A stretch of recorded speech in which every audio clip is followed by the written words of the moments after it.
Selamat pagi anak-anak kami kelas 12. Selamat bertemu kembali bersama saya dalam pertemuan pembelajaran kita selanjutnya pada hari ini. Maka untuk memulai pembelajaran kita pada hari ini, marilah kita terlebih dahulu mohon berkat Tuhan lewat doa pembuka.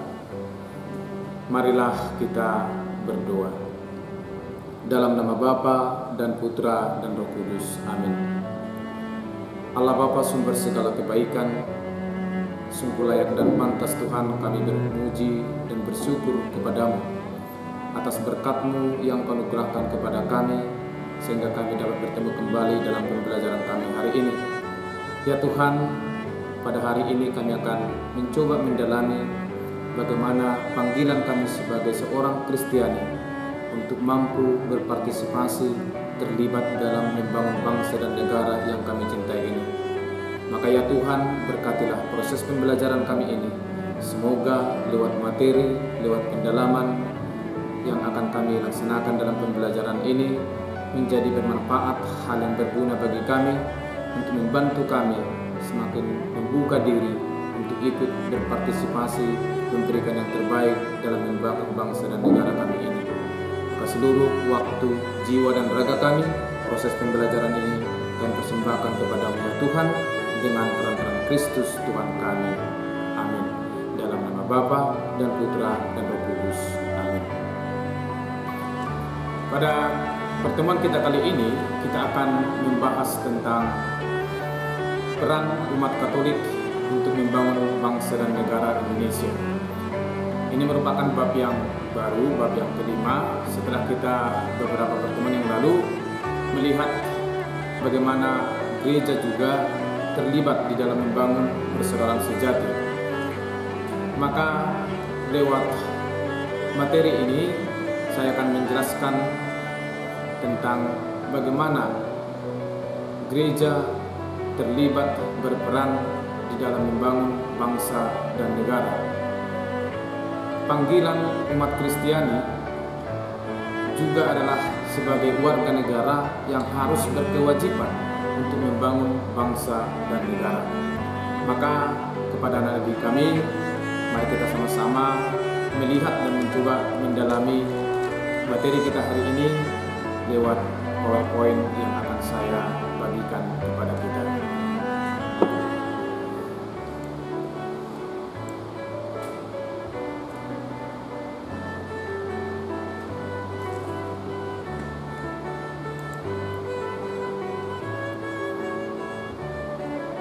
Di dalam bab yang kelima ini, kita akan pertama sekali membahas tentang membangun bangsa dan negara yang dikehendaki Tuhan.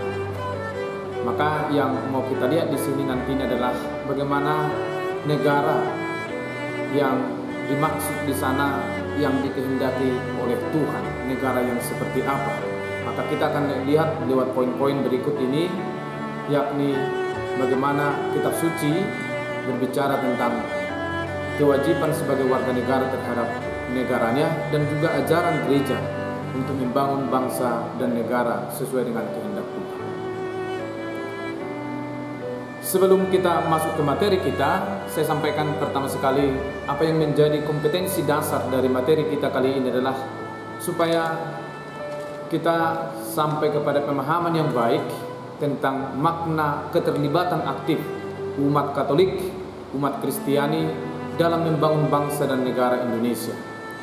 Dan apa yang menjadi tujuan dari materi ini, melalui kegiatan pembelajaran ini, kami berharap bahwa kita berharap anak didik kami semua dapat dibimbing dan diarahkan untuk memahami, menghayati ajaran Yesus dan ajaran gerejanya, serta berusaha ikut serta membangun bangsa dan negara Indonesia sesuai dengan kehendak Tuhan.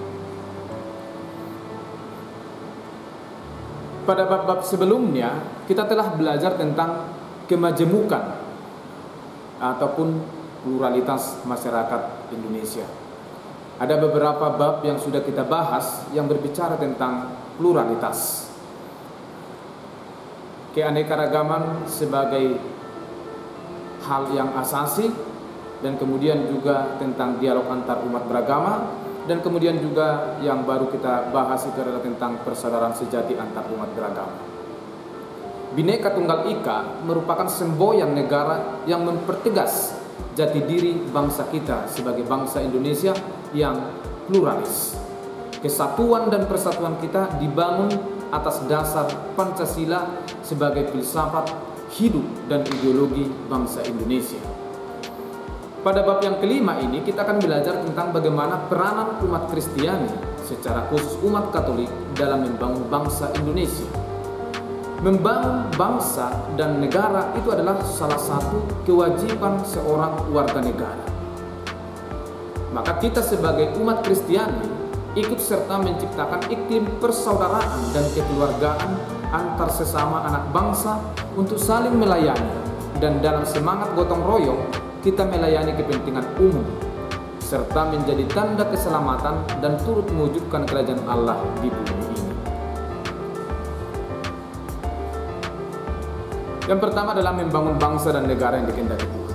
Tanggung jawab setiap umat beriman sebagai warga negara.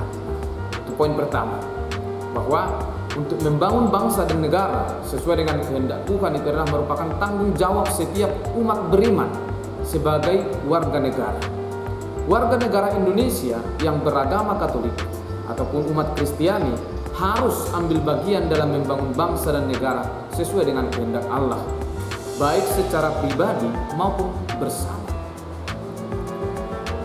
Nah, sebelum kita melihat lebih jauh tentang bagaimana gereja itu harus berdiri, harus berpartisipasi di dalam membangun bangsa dan negara, kita akan melihat sedikit situasi yang sedang terjadi saat ini di negara kita ini, khususnya menyangkut masalah politik maupun juga masalah ekonomi. Kita tahu bahwa apa yang menjadi visi bangsa Indonesia ini dari dulunya adalah terwujudnya masyarakat Indonesia yang damai, demokratis, berkeadilan, mampu berdaya saing, maju dan sejahtera dalam wadah negara kesatuan Republik Indonesia yang didukung oleh manusia Indonesia yang sehat, mandiri, beriman, bertakwa, berakhlak mulia, mencintai tanah air, berkesadaran pada hukum dan lingkungan, serta menguasai ilmu pengetahuan dan teknologi, maupun memiliki etos kerja yang tinggi serta berdisiplin. Inilah yang menjadi visi dari bangsa Indonesia. Maka seperti yang saya katakan tadi, pada penjelasan ini menyangkut situasi masyarakat saat ini, saya membatasi analisa kita atau pemahaman kita kepada persoalan politik dan ekonomi yang terjadi saat ini di negara kita. Kita lihat masalah yang pertama, yakni masalah politik. Pada masa Orde Baru, kehidupan politik sangat represif. Artinya apa di sana? Tekanan yang kuat dari pemerintah terhadap pihak oposisi ataupun orang-orang yang dianggap kritis. Jadi sangat terbatas orang yang mau bisa sedikit memberikan masukan ataupun kritik terhadap pemerintah. Kebebasan untuk berpendapat itu agak terbatas. Dan kemudian pada masa reformasi saat ini ada perubahan. Ada memang banyak perubahan, namun ada juga masalah politik yang muncul. Yakni apa itu? Hilangnya cita rasa dan perilaku politik yang benar dan baik. Jadi budaya politik itu, budaya politik yang melayani kesejahteraan umum itu seperti yang kita lihat pada materi kita sebelumnya, budaya politik yang melayani kesejahteraan umum itu seolah-olah hilang, tidak pada posisinya. Dewasa ini politik hanya dimanfaatkan untuk kepentingan pribadi atau kelompok. Politik kekuasaan yang mementingkan kelompok sendiri, semacam itu dengan sendirinya akan mengorbankan tujuan utama, yakni kesejahteraan bersama yang mengandaikan kebenaran dan keadilan. Penegakan hukum juga diabaikan. Akibatnya apa? Fenomena KKN, korupsi, kolusi, dan nepotisme tidak dapat ditangani secara serius, bahkan justru makin merajalela di berbagai wilayah, mulai dari daerah sampai pusat, seperti masalah korupsi. Banyak hal-hal lain yang berkaitan dengan masalah politik ini, atau ya menggiring opini, menyebarkan hoax dan lain sebagainya, ini termasuk sebagai masalah politik. Kemudian yang berikut adalah masalah ekonomi. Masalah ekonomi yang bisa kita lihat di sini adalah tuntutan reformasi menghendaki adanya perubahan dan perbaikan di segala aspek kehidupan yang lebih baik. Itu tuntutan reformasi.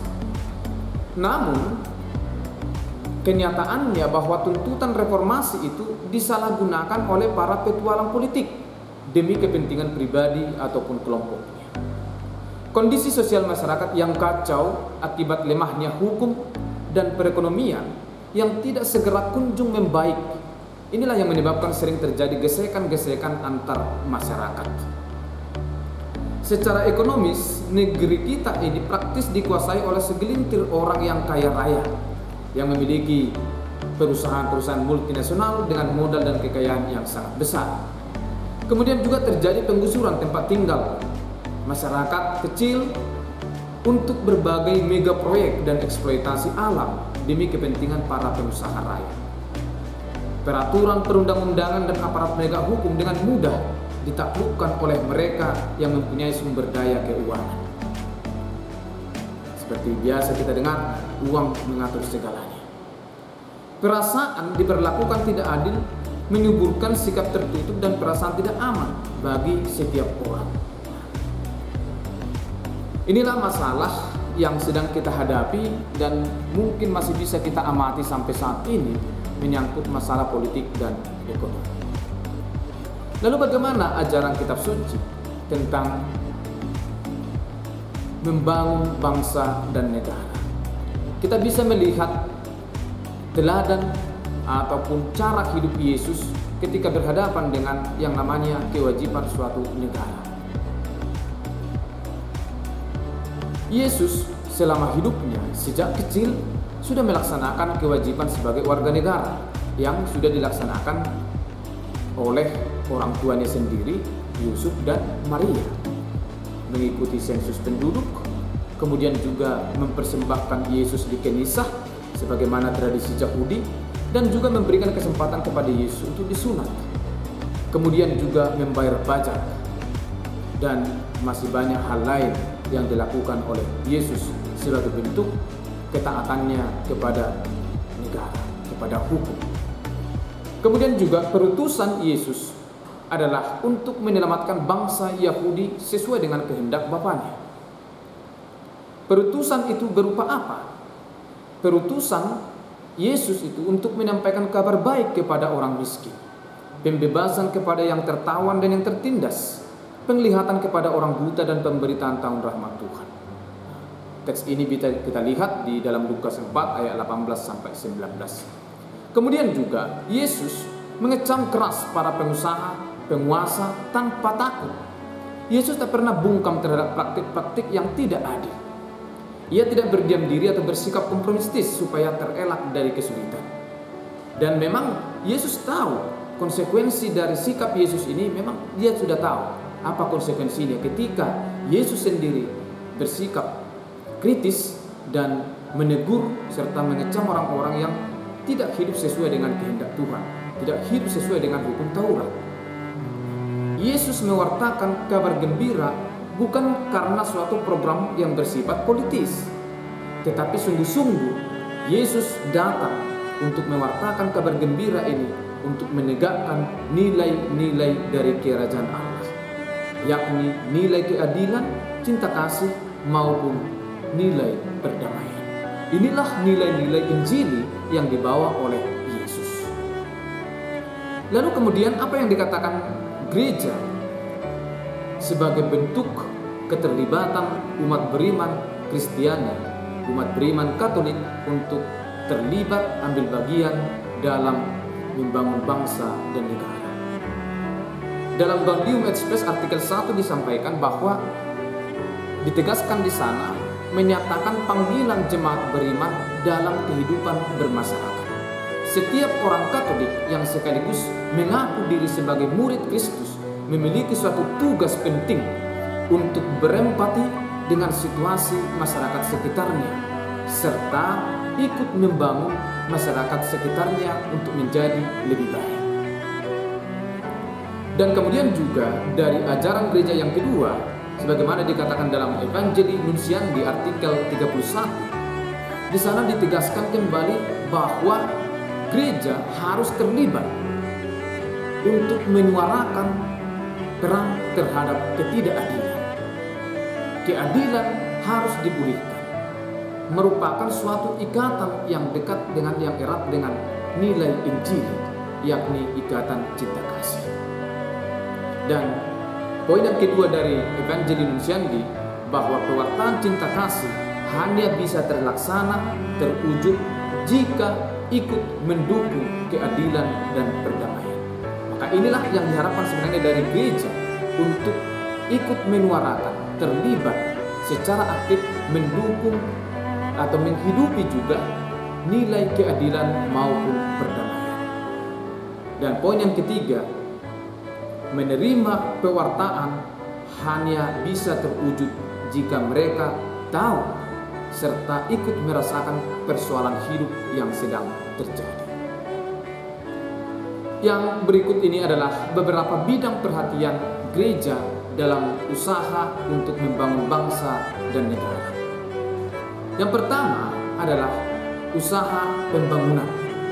Pembangunan apa yang dimaksud di sana bukanlah lebih kepada pembangunan menyangkut fisik, tetapi lebih kepada pembangunan mentalitas yang sehat, motivasi yang tepat, serta membina sikap dedikasi yang lebih baik. Poin yang kedua adalah untuk ikut terlibat memperjuangkan dan menegakkan martabat manusia. Sebagaimana dikatakan oleh Paus Fransiskus dalam ensikliknya Fratelli Tutti, persaudaraan sejati itu, beliau menegaskan di sana bahwa setiap orang harus ikut memperjuangkan hidup setiap orang, dan beliau menegaskan hidup yang dimaksud di sana adalah hidup yang bermartabat. Poin yang ketiga adalah hendaknya mengajak ini untuk para tokoh masyarakat yang beragama Katolik maupun orang Kristen untuk berpartisipasi, karena mereka yang lebih memungkinkan untuk terlibat dalam pembangunan itu, dalam membangun sesuai dengan profesi mereka, panggilan mereka masing-masing. Nah, apa contohnya di sana? Ketika seorang tokoh Katolik memiliki suatu profesi di dalam instansi pemerintahan, ya hendaknya beliau di sana menunjukkan amanat Kristiani, ajaran-ajaran Injili untuk hidup jujur dan melayani, serta menghindari yang namanya tindakan-tindakan korupsi.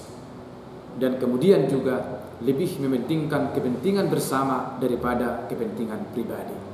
Inilah yang diharapkan dari tokoh-tokoh Katolik yang berkecimpung, yang berprofesi di dalam suatu instansi pemerintahan misalnya.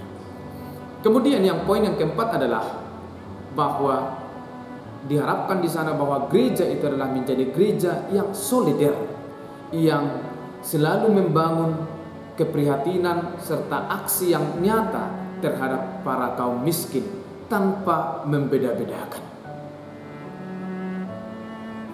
Dan poin yang kelima adalah mendukung pemerintah. Jadi sebagai suatu komunitas, gereja harus ikut mendukung setiap kebijakan, program-program pemerintah di dalam membangun bangsa dan negara ini, memupuk toleransi serta kerukunan antar umat beragama.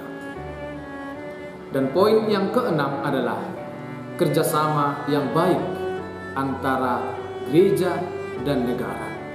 Dalam arti di sini kerjasama yang baik adalah sesuai dengan ranah ataupun bagiannya masing-masing. Artinya tidak masuk secara lebih jauh ke dalam kehidupan masing-masing. Gereja terlibat bukan mengikatkan diri dalam aspek politik seperti yang dikatakan oleh Paus Fransiskus di dalam ensikliknya yang sudah kita bahas pada minggu yang lalu. Bisa terlibat dalam aspek politik itu, tetapi mengarahkan politik itu menjadi politik yang melayani kesejahteraan. Nah, sebagai seorang generasi muda, sebagai seorang anak didik, peserta didik, orang yang berkecimpung atau yang sedang menjalani proses pendidikan, juga diharapkan untuk ikut terlibat membangun bangsa dan negara. Contohnya apa yang bisa kita lakukan sebagai siswa untuk bisa membangun bangsa dan negara. Sebagai umat Katolik, sebagai orang Kristiani, kita juga dipanggil untuk ikut terlibat membangun bangsa dan negara. Contoh, rajin sekolah ini salah satu usaha untuk membangun bangsa dan negara juga. Kemudian juga rajin beribadah, kemudian juga tidak tawuran dan lain sebagainya, dan tidak ikut menyebarkan hoax atau hal-hal yang bisa mendatangkan hal-hal yang bersifat polemik, yang bisa memunculkan kekacauan dan lain sebagainya. Menggunakan media sosial dengan bijaksana, dengan baik.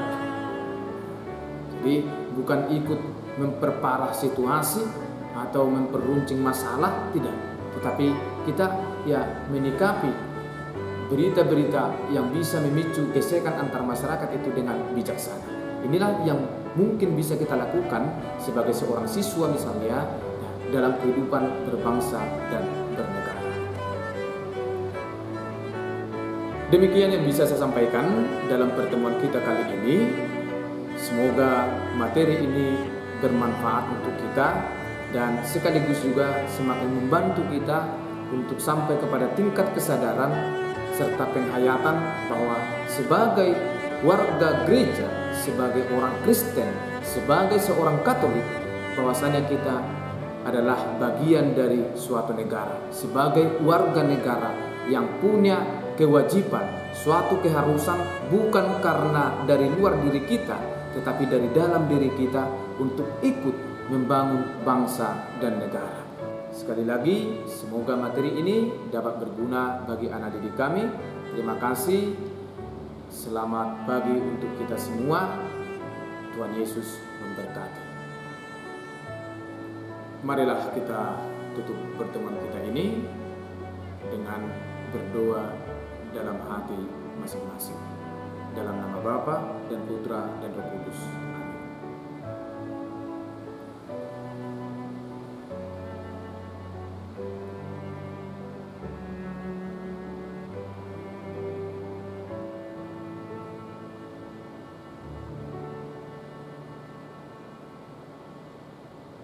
Amin. Dalam nama Bapa dan Putra dan Roh Kudus.